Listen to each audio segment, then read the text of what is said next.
Hey guys, Nick here again with Live Free and Thrive Homesteading. Today I wanted to talk to you a little bit about using wood ash as a soil amendment. So here we are, it's early April, and in our part of the country, it's cold for a good chunk of the year. We're just finally coming out of that, which is very welcome. But it means that it's prudent to heat with wood. So if you're in any of the northern tier states, there's probably a good chance that either you heat with wood or you know somebody who does, especially if you have a little bit of land and you're in a rural area trying to get into homesteading. And if you don't, it's definitely something to consider with supply chain issues, political uncertainty, and just the price of oil. Or for much of this winter, gas and other fuels, electric, makes a lot of sense. So we'll do a separate video on that. But we use wood ash as a soil amendment, number one, because it's free. If you don't heat with wood, there's probably also a good chance if you have any kind of land at all that in the spring you're gonna have to clear brush, sticks, things like that off of your lawn. If you're in a place where you can do it without being harassed by the authorities, a good way to get rid of that stuff, especially the woodier stuff that's gonna take a long time to compost, would be to burn it. And that's what we do. I'll show you that towards the tail end of the video. Okay, so basically guys, it's pretty simple. Most of you probably know what wood ash is.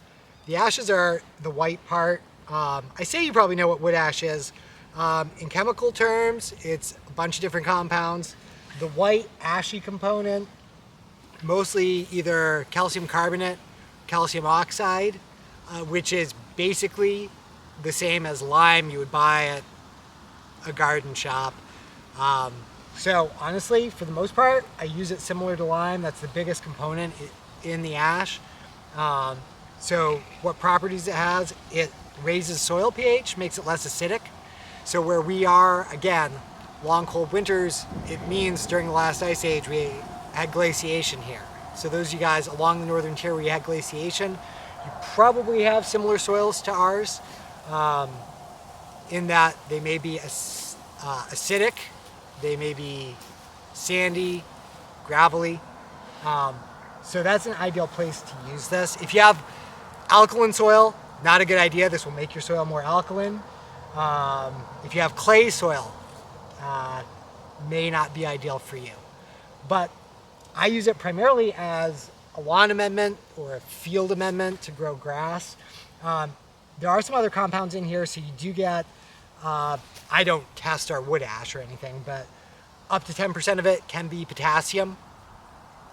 So that's a fertilizer, that's the K in your NPK. You'd otherwise have to pay for that. Depending on what species of wood you're burning, there might be a small component, like I think from what I read, like maybe up to 1%, could be phosphorus in the form of phosphates. Not getting a ton of phosphorus or P out of that. Speaking of P, different kind of P, one thing you might want to consider is so amending this further. So like I said, this will increase the alkalinity of your soil if acid's a problem. It will provide some potassium, might provide like very trace amounts of phosphorus. That's not going to do anything in terms of your nitrogen. So you could add blood meal to this when spreading it. You could also add urine, which some people might find a little bit icky. But again, with global supply chains, with the price of fertilizer, potential shortages of fertilizer at some point, human urine, while like I said, some people find it icky, is more or less sterile. It's far less likely to make you sick than improperly executed compost, which if you don't do it hot enough or compost it long enough, if you're composting things like eggshells, kitchen scraps, you could very easily give yourself something like Salmonella or E. coli if you're applying unprepared compost onto your garden crops. Urine, if you don't want to do it, you don't have to do it, but a couple things it'll do. It will actually react with this, like putting vinegar on baking soda. I know that from experience, so you'll actually hear fizzing. You can tell a reaction's happening. So if you don't need to change your soil pH too much, but you still want to get some of the phosphorus, some of the potassium, without shifting pH too much, you might be able to neutralize it with urine to a certain amount. And the other component of this, because I'm scooping this out of a wood stove, I'm not sifting it or anything. We do have a char content here. I hesitate to call it biochar because it's not exactly executed with the same meticulous standards. Honestly, guys, I think biochar is a little bit hyped, and I think this in your soil is effectively going to serve the same purpose. The way I spread this, and I'm not going to do it because it's super windy out here and we'll probably get covered in ash if I do. You don't want to put it in a big clump like this if you're spreading it. If you're spraying it on your lawn, you can basically just toss it to the wind, let it do its thing. You'll end up with chunks of charcoal that are probably bigger than you want. Honestly, I find they kind of tend to break down over time, especially when I'm mowing over it, walking over it. And any chunks that don't break down enough, I just go around in the spring when they're lying on top of the grass and whack them with a hoe. They tend to break up pretty easily.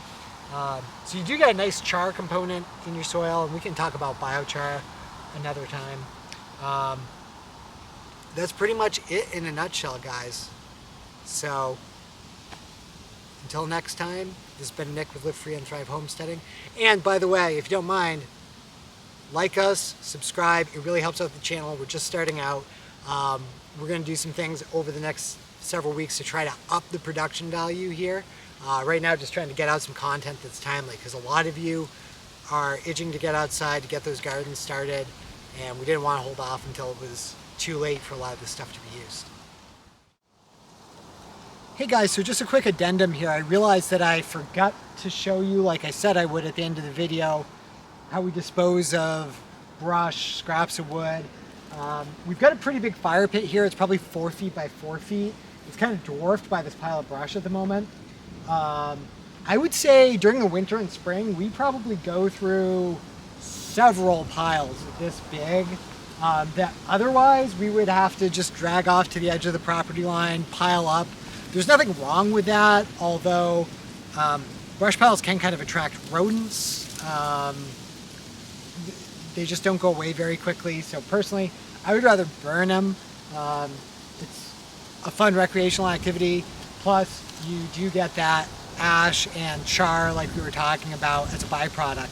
And I just kind of wanted to show you, like even accidentally, just the ash and char spilling over the edge of the fire pit when we do these larger piles makes some pretty black soil. And I don't know how well it's going to show, but there's definitely small chunks of charcoal incorporated there. So this area does actually noticeably hold water better in the summer months when it's dry. You'll just have to take my word for it, but our native soil is a few shades lighter than this, because like I said, it is mostly sandy, not a ton of organic components. So just wanted to show you what kind of impact even just a little bit of accidental leakage from the burn pile had on the soil. This stuff really does make a difference. Thanks, guys.